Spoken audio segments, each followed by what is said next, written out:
Hi everyone, இன்றைக்கி நம்ம சேனலில் பார்க்க போகிறது ஒரு டிஃப்ரெண்ட்டான ரெசிபி ஆமோட குழம்பு.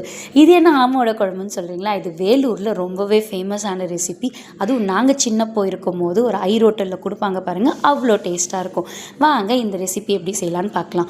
ஒரு மிக்ஸி ஜாரில் கொஞ்சமாக இஞ்சி, ஒரு 3 பல் பூண்டு, 2 காஞ்ச மிளகா, ஒரு பச்சை மிளகா.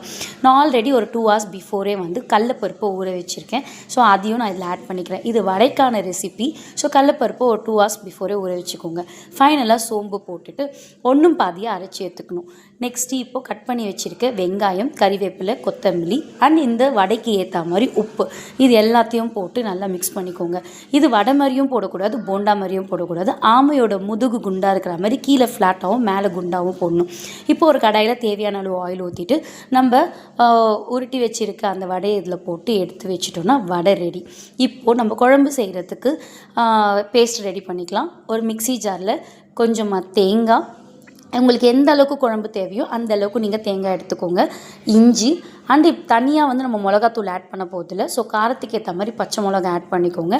அண்டு பாதி வெங்காயம் நான் அந்த கடலப்பருப்புலே ஊற வச்ச கடலப்பருப்புலே கொஞ்சோண்டு எடுத்துக்கிறேன். அதையும் ஆட் பண்ணிவிட்டு ஃபைனலாக சீரகம் ஆட் பண்ணிவிட்டு நைஸ் பேஸ்ட்டாக அரைச்சி எடுத்துக்கோங்க.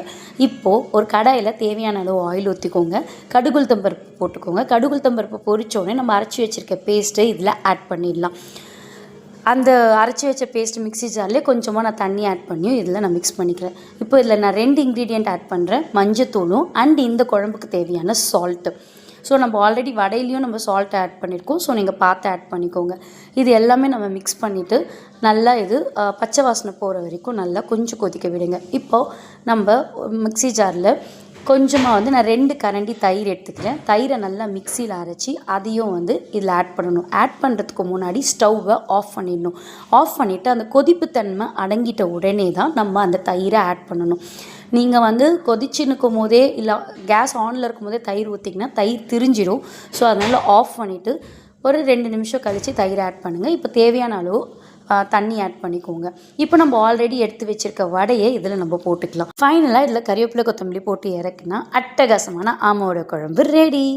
இந்த குழம்பை ரவா தோசையோடு வச்சு சாப்பிட்டா அவ்வளோ சூப்பராக இருக்கும். கண்டிப்பாக ட்ரை பண்ணி பாருங்கள். இந்த வீடியோ உங்களுக்கு பிடிச்சிருந்தா லைக் பண்ணுங்கள், ஷேர் பண்ணுங்கள், சப்ஸ்கிரைப் பண்ணுங்கள்.